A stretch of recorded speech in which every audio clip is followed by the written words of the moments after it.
à ceux qui vont nous regarder par la suite, c'est une grâce d'être là. C'est une grâce d'être ici, célébrer cette victoire extraordinaire de Christ.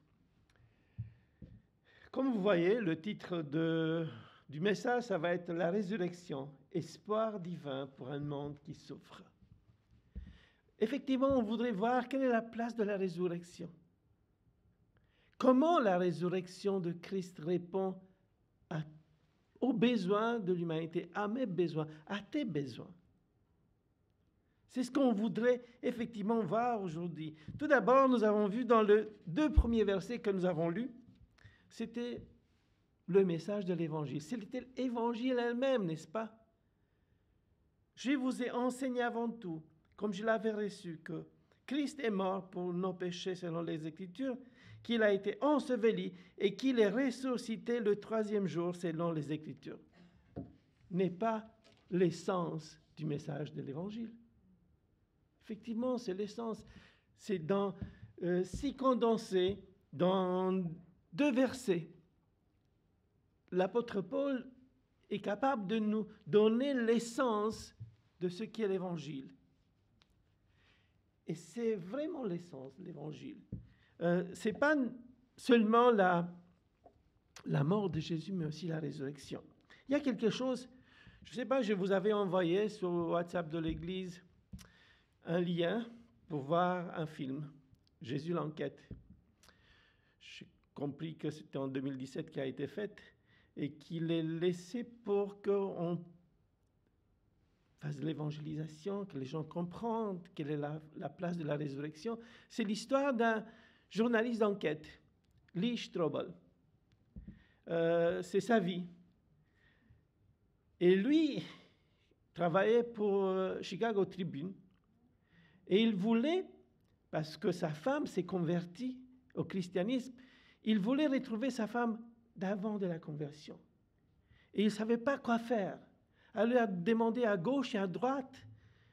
Et il y a des gens qui lui ont dit, si tu veux quand même démolir sa foi, tu dois démolir la résurrection. Alors ce monsieur, il s'est mis à chercher comment démolir la résurrection de Christ. Comment montrer que la résurrection n'est qu'un mythe et que n'est pas la vérité.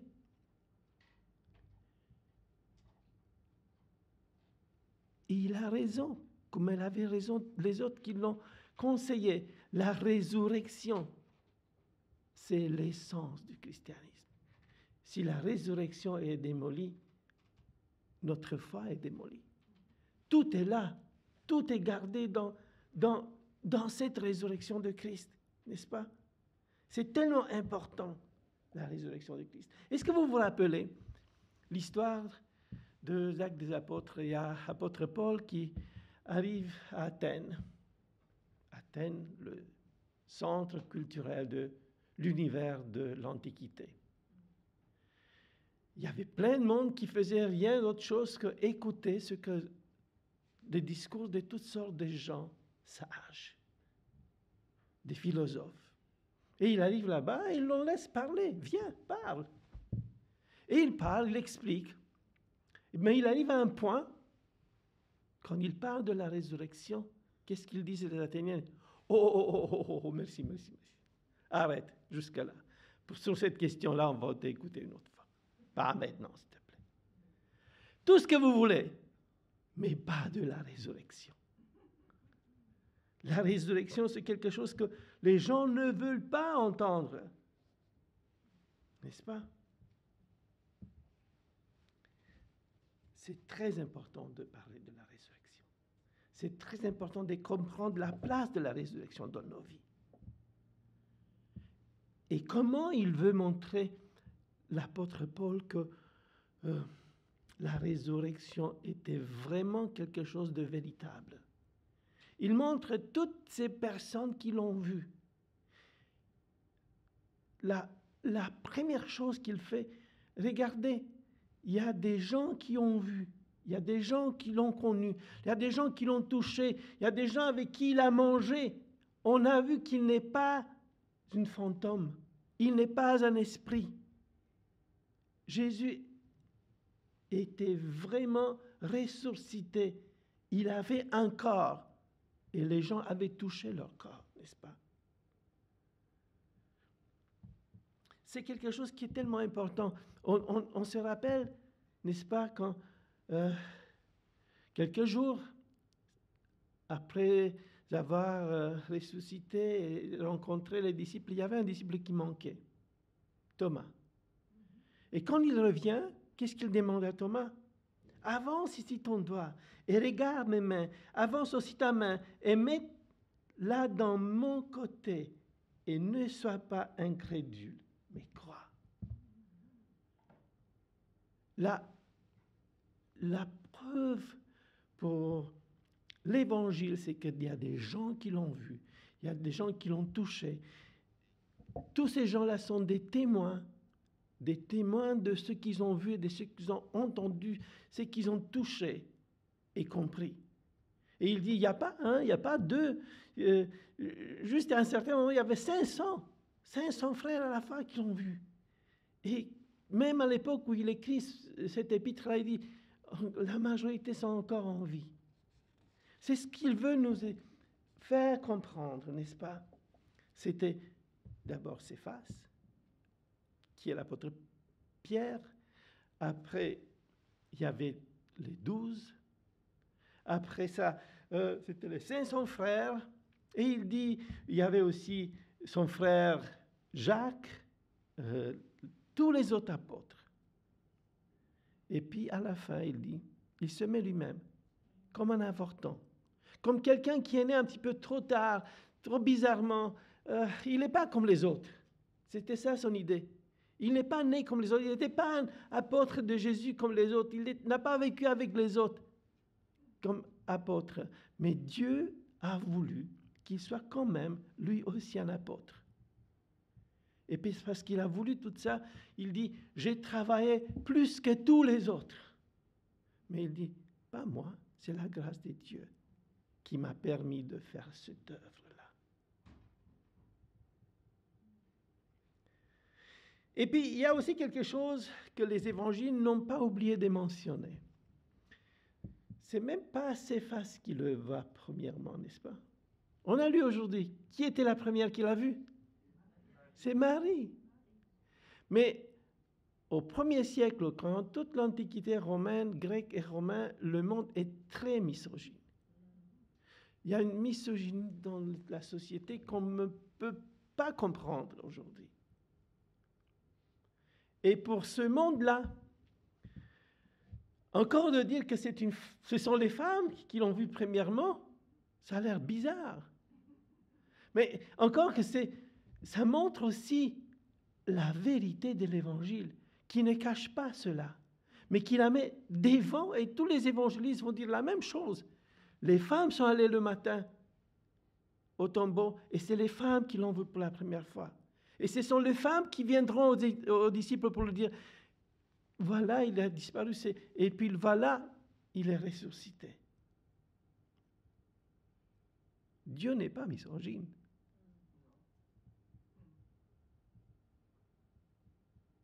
Et Dieu veut montrer la vérité. La Bible montre la vérité des choses, ne cache pas les choses et ne les maquille pas pour que ça rende acceptable pour la société dans laquelle les gens vivent. Ça, c'est la valeur de l'Évangile.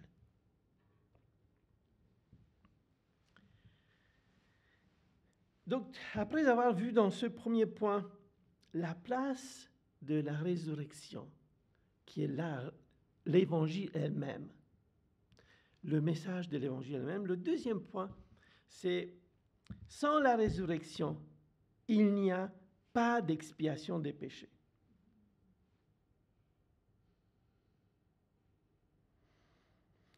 Je me rappelle, quand j'étais enfant et que les gens encore fréquentaient l'église, j'ai passé mes vacances dans le village de mes grands-parents et presque tout le village allait à l'église. Il y avait même entre Pâques et Ascension, il y avait une période où les gens ne se saluaient pas avec bonjour, mais tout le monde se saluait avec Christ ressuscité, en vérité, il est ressuscité. C'était le salut de tous ces gens-là. Et ça ne veut pas dire que tout le monde croyait vraiment. C'était une autre période, un autre monde, cela. Mais parce que je me rappelle aussi des discussions que mon père avait avec d'autres gens, mon grand-père avait avec d'autres personnes avec de son âge. Et quand il parlait de la résurrection et qu'il y aura une résurrection, les autres disaient, ah, avec la résurrection, laisse-moi tranquille. Après la mort, c'est fini, il n'y a plus rien. Oui, les gens avaient toujours même difficulté de croire que ça pourrait exister quelque chose après, n'est-ce pas? On est mort, c'est terminé, c'est fini, goodbye, il n'y a plus rien. Il y a encore plein de monde qui pense exactement la même chose. La majorité de nos concitoyens pensent la même chose. Ils croient qu'après la mort, c'est terminé, c'est un anéantissement, c'est terminé, on a oublié, il n'y a rien qui se passe. À l'époque de l'apôtre Paul, c'était pareil, on est dans l'Empire romain. Les gens ne pensaient pas vraiment à la résurrection. C'est le philosophe, n'est-ce pas, de Athènes qui donne les notes pour le chant. Et qui fait que la majorité des gens, ils ont plein de divinités. On a des divinités personnelles, on a des divinités de la famille, on a des divinités de la ville, on a des divinités du pays. Et les divinités sont mélangées, comme la société est mélangée partout. Mais tous ces dieux qu'ils ont sont des dieux qui veulent qu'ils les aident dans leur vie de tous les jours. Ils ne pensent pas nécessairement à quelque chose qui viendra après.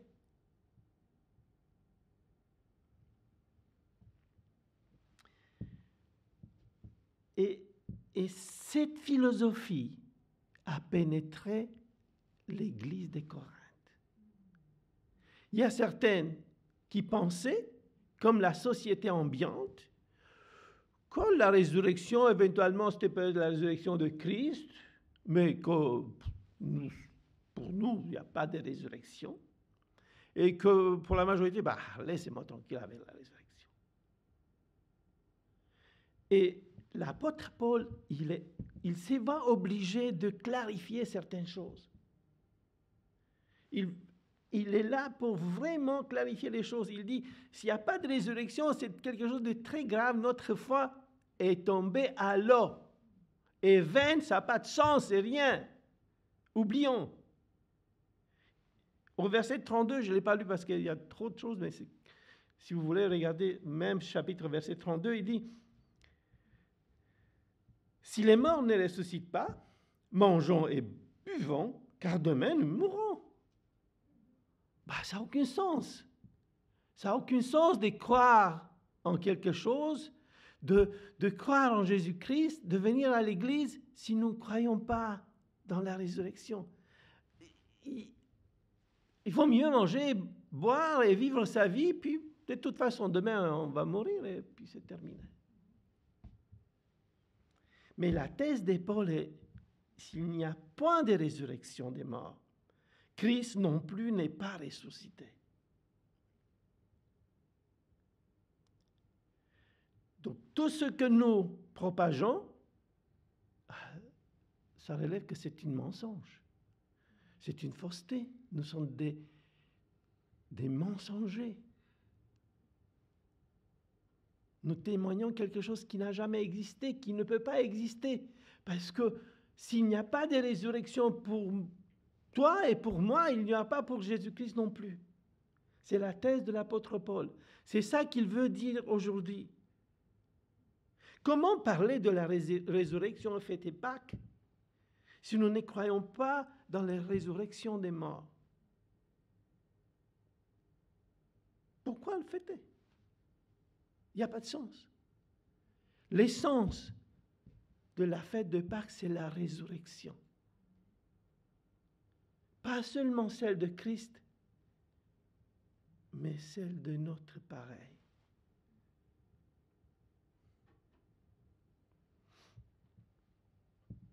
Ce n'est pas que Jésus seul qui est ressuscité parce qu'il était Dieu.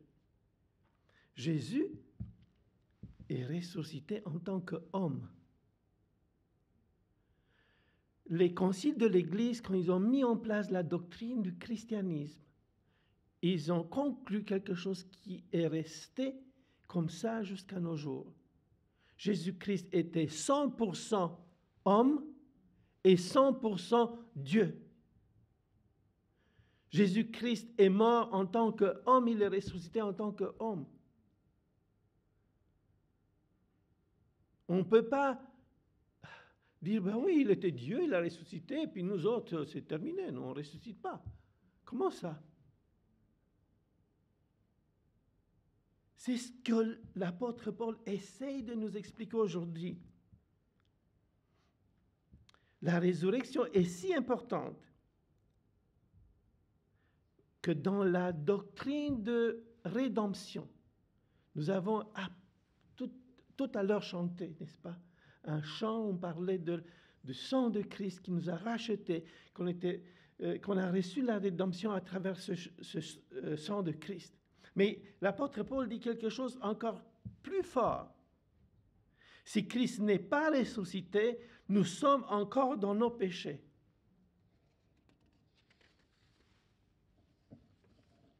Donc si Christ n'est pas ressuscité, nous ne sommes plus rachetés. La dette n'est pas payée. Et il n'y a aucune différence entre ceux qui croient et ceux qui ne croient pas. Ils sont tous pareils dans leur péché. Et croyez-moi, j'étais terriblement interpellé par ces versets 17. Et si Christ n'est pas ressuscité, votre foi est vaine, vous êtes encore dans vos péchés. Je lisais cette phrase et je ne comprenais plus rien. Je ne sais pas si vous comprenez, mais moi je ne comprenais pas. Parce que pour moi, mon salut dépend du sang de Christ qui a payé le prix. Jésus est mort pour moi, il a donné sa vie pour moi, il a payé le prix, il a payé ma dette. Alors comment vient-il maintenant, l'apôtre Paul me dit, non mon ami, s'il n'est pas ressuscité, tu n'es pas racheté, ton prix n'a pas été payé, tu n'es pas justifié devant Dieu.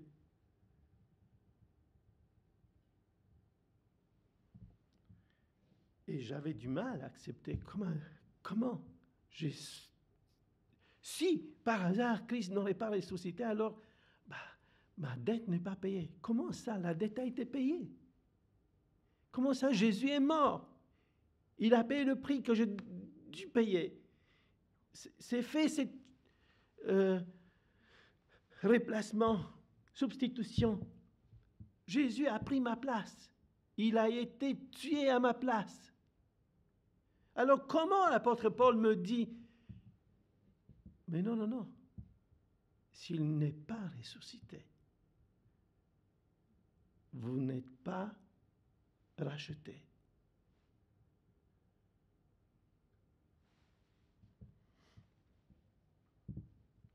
Le salut dans la Bible se décide par la justification.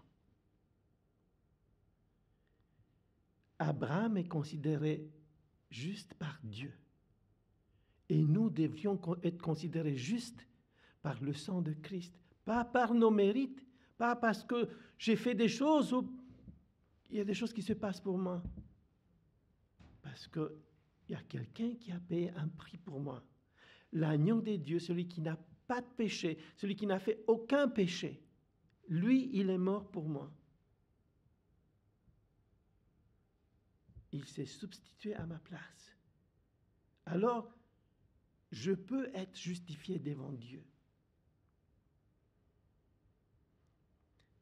Donc, quand je suis en train de lire ce texte de l'apôtre Paul sur la résurrection, comme quoi, malgré ça, je suis toujours dans mes péchés, et que je suis perdu. C'était comme aurait dit que la mort de Christ n'est pas essentielle pour moi.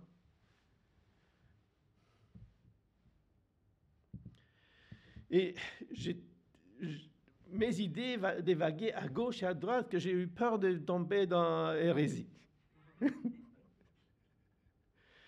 Je me suis dit, c'est pas possible. Après, j'ai fait la parallèle entre l'Ancien Testament et la fête de Yom Kippour, qui est la fête d'expiation des péchés des peuples.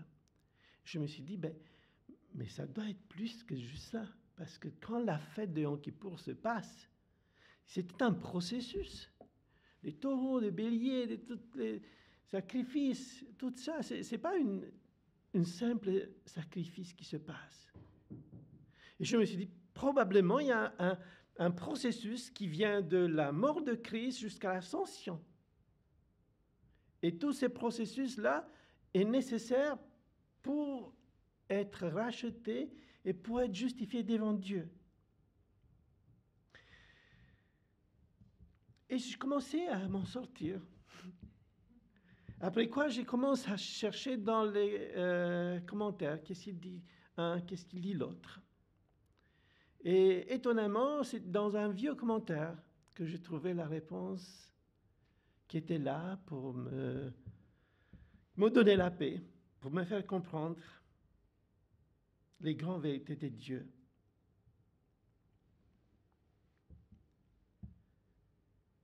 Évidemment, une chose est certaine. Notre condamnation ne peut être enlevée que par la mort expiatoire du Christ. Cependant, il dit, l'expiation n'aura point eu lieu si la victime qui l'a accomplie n'avait pas été rendue à la vie. J'essaie de comprendre. Donc, si la victime n'aurait été pas rendue à la vie, donc l'expiation n'aurait pas eu lieu. Et l'explication par la suite était, selon le droit, Jésus a pris ma place. Il s'est substitué à moi. Jésus ainsi est ma caution. Être la caution de quelqu'un, c'est la personne qui prend un engagement pour l'autrui. Il a pris ma place.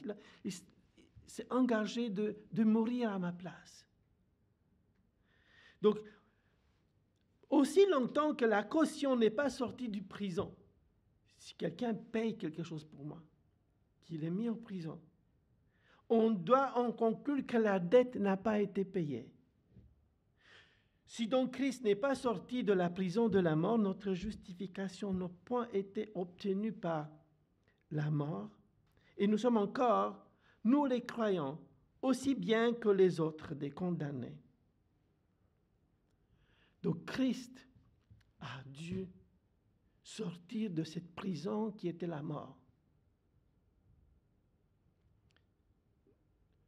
Non seulement il a payé le prix et il est allé dans cet espace où ils vont les morts, mais il est sorti de là.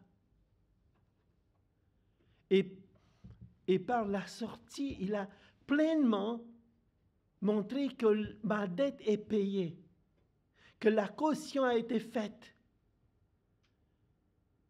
Pour moi, c'était satisfaisant. Je ne sais pas si pour vous, ça va être la même chose. Mais moi, ça m'a rendu à ma place pour comprendre que il y a la mort et la dette qui a été payée, mais il y avait besoin aussi de la résurrection. Que la résurrection n'est pas quelque chose de banal ou quelque chose d'optionnel, mais que la résurrection est essentielle dans ce processus de justification. Qu'à travers aussi la mort que la résurrection, je suis justifié devant Dieu. Il y a même l'ascension, parce que Jésus, selon l'épître hébreu, il est allé avec son sang. Son sang précieux, il a mis où? Sur l'autel du temple céleste. Et j'ai compris que c'est vrai, c'est comme dans l'Ancien Testament, la fête d'expiation de péché, Yom Kippour. c'est aussi un processus. Et que tout ça fait partie de ce processus que Dieu a mis en place et qui nous a exemplifié à travers ce qui s'est passé dans l'ancienne alliance, dans la nouvelle alliance. Et qu'à travers tout ça, nous sommes justifiés maintenant devant Dieu.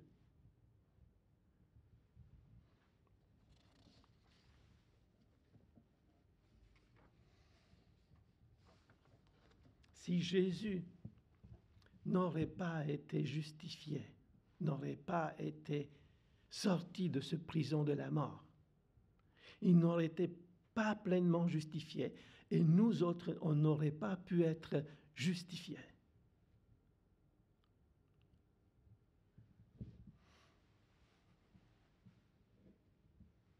Donc j'ai besoin non seulement de la mort expiatoire de Christ, mais j'ai besoin aussi de la résurrection. Cette résurrection qui va me justifier en fin de compte. Maintenant, ce verset 17 a du sens pour moi. Si Christ n'est pas ressuscité, votre foi est vaine, vous êtes encore dans vos péchés. Donc Christ est ressuscité. Et la résurrection de Christ, ça change les choses pour moi.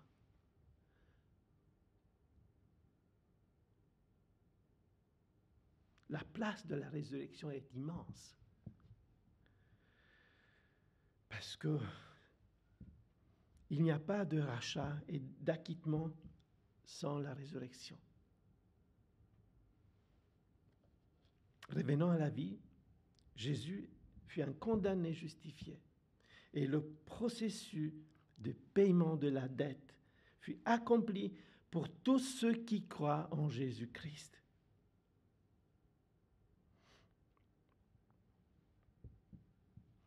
Jésus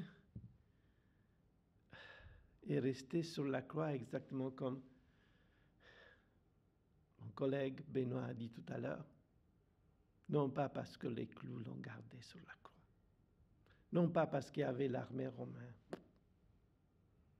Il est resté parce qu'il nous a aimés. Il est resté parce qu'il a voulu payer la dette. Et Jésus est resté dans cet espace où habitent les morts. Non pas parce que la mort était capable de le tenir là-bas, mais parce que lui, il a voulu rester pendant 3 jours. Selon les Écritures. Et la Bible n'oublie pas toujours de rappeler, selon les Écritures, selon les prophéties qui ont été faites, il a dû rester pendant 3 jours.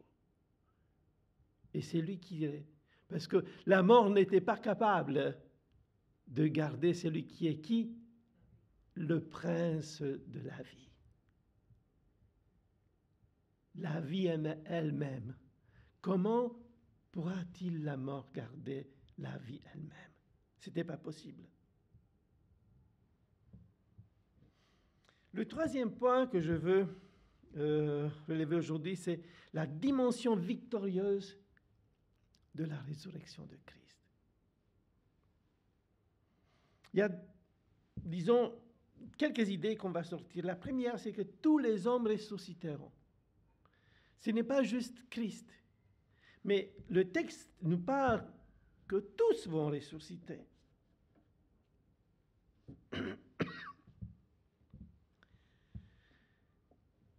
Comme tous meurent en Adam, de même aussi tous revivront en Christ, mais chacun à son rang. Christ comme prémisse, puis ceux qui appartiennent à Christ lors de son avènement. Ensuite viendra la fin, quand il remettra le royaume à celui qui est Dieu et Père. Donc, il dit, Christ est le premier, c'est les prémices. Il nous montre quel sera le chemin et que tout le monde va ressusciter et il va avoir un corps. Ce n'est pas juste un esprit, un autre corps qu'on va recevoir. Le corps de gloire de Jésus-Christ pour ceux qui vont croire comme lui. Et d'abord, il dit que après lui, ça va être le groupe de ceux qui croient comme lui. Et qu'à la part aussi, les autres vont ressusciter quand Christ va reviendra sur la terre. Et puis il dit, à la fin, à toute la fin, tout le monde va ressusciter. Tous les hommes qui ont vécu sur la terre vont ressusciter, dit-il. Mais malheureusement, ceux qui vont ressusciter à la fin, ils vont ressusciter pour le jugement éternel. Je sais qu'il y a plein de monde qui aurait préféré que l'anéantissement soit vrai. Il y a plein de monde qui veulent vivre leur vie comme ils veulent, sans se soucier de rien, sans donner compte à personne, et d'autant plus à Dieu. Alors, tous ces gens-là qui pensent qu'il y aura un anéantissement à la fin, la fin c'est la fin, on disparaît. On vit combien on vit? Quelques années, après quoi? Fini, on disparaît. Oui, peut-être que ça sera bien pour certains, mais ce n'est pas comme ça. Tristement, pour certains, ce n'est pas comme ça. Après la mort, il y a cet espace pour les morts, le Hadès, et après ça, il y a la résurrection des morts, dit la Bible. L'âme des dieux ne meurt pas. C'est le souffle de Dieu qui a été donné à l'homme quand Dieu a fait l'homme. Et le souffle que Dieu a donné ne meurt pas. Le corps qui est la terre, oui, il disparaît. C'est ça la mort. Mais l'âme ne disparaît pas. L'âme va vers celui qui l'a créé, celui qui l'a donné. Donc l'âme ne meurt pas. Et cette âme-là, il va recevoir un autre corps à la résurrection. C'est toujours l'enseignement de la Bible. Tous les hommes, sans exception, ressusciteront. La deuxième idée, c'est que Jésus-Christ est victorieux. Il est victorieux par la résurrection, victorieux de la mort. Il a vaincu la mort. Et la lutte, cependant, n'est pas terminée. Le texte que nous avons lu dit qu'il y a encore une lutte, que les choses ne sont pas finies, que la lutte terminera à la fin. Ensuite viendra la fin, quand il remettra le royaume à celui qui est Dieu et Père, après avoir détruit toute domination, toute autorité et toute puissance. Jésus-Christ va détruire toute domination, toute autorité et toute puissance. Car il faut qu'il règne, lui, Jésus-Christ, jusqu'à ce qu'il ait mis tous les ennemis sur ses pieds. Et il y a quelque chose qui nous fait tellement bien. Dans le verset 26, il dit, « Le dernier ennemi qui sera détruit, c'est la mort. Par la résurrection, Jésus a vaincu la mort. Mais à la fin des choses, Jésus va détruire la mort. La mort va disparaître. » C'est ça la fête de Pâques. C'est la fête de la victoire. C'est la fête de la victoire de Christ.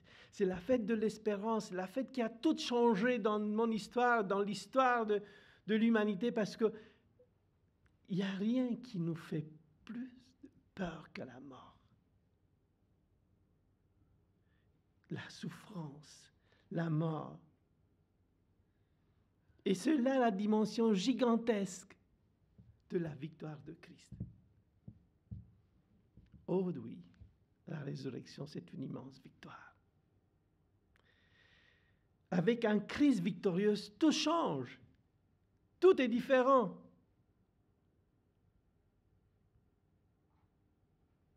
Nous vivons dans un monde où, dernièrement, particulièrement, on était frappé, interpellé par tant de souffrances, la pandémie, il y a tant de gens qui sont morts. On a plusieurs perdu des êtres chers. On a vu plusieurs des amis, des connaissances, des gens que nous voyons à la télé qui ont souffert énormément. Et ça, c'est juste ceux qui ont souffert à cause de virus. Mais combien sont ceux qui sont des victimes collatéraux? Combien ne souffrent pas de la dépression, de toutes sortes de maladies mentales? Que tous ces confinements, toutes ces peurs qui ont été inculquées dans la conscience des gens, y ont eu sur certaines personnes. Et encore, voilà, ça fait 2 mois presque qu'on ne parle que de la guerre. On voit tous les jours des gens qui meurent, qui n'ont pas nécessairement fait des choses, mais parce qu'ils sont bombardés, détruits et tués, justement parce qu'il existe. Et c'est terrible. Il y a tant de souffrances, il y a tant de douleurs. Et même nous, les chrétiens, on a peur. Les chrétiens, on commence à avoir peur, on se pose des questions. On est touché, on est atteint par tout ça. Et cette fête de Pâques est là pour nous dire qu'on ne devrait pas avoir peur. Parce que la peur ne fait que détruire.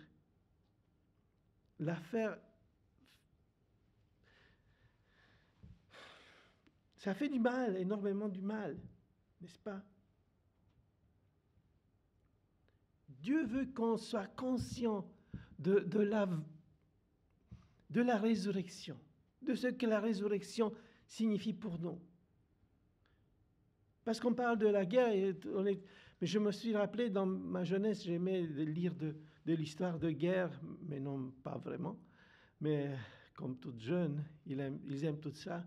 Et je me suis rendu compte que ceux qui étaient le meilleur soldat, c'était ceux qui n'avaient pas peur de la mort. Quand tu as peur de la mort, les choses vont mal. Tu es traumatisé. Tu es incapable de rien faire. Mais quand tu n'as plus peur, on ne peut pas te retenir. Dieu veut, parce qu'il nous parle de la vie, de la résurrection, du fait que la mort n'existe plus, parce qu'il a vaincu.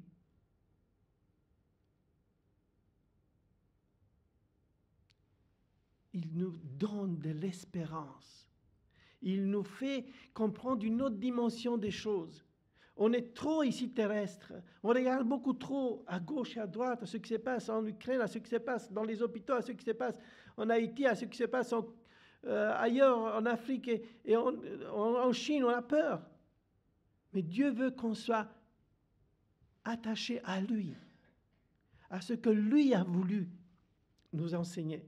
Il veut nous enseigner qu'il a vaincu la mort. Il veut nous enseigner qu'il est victorieux.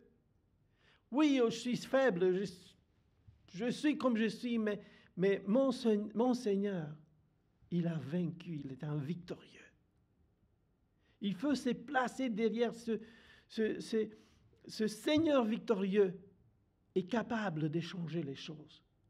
Il est capable de me donner à moi aussi le courage d'y aller de l'avant.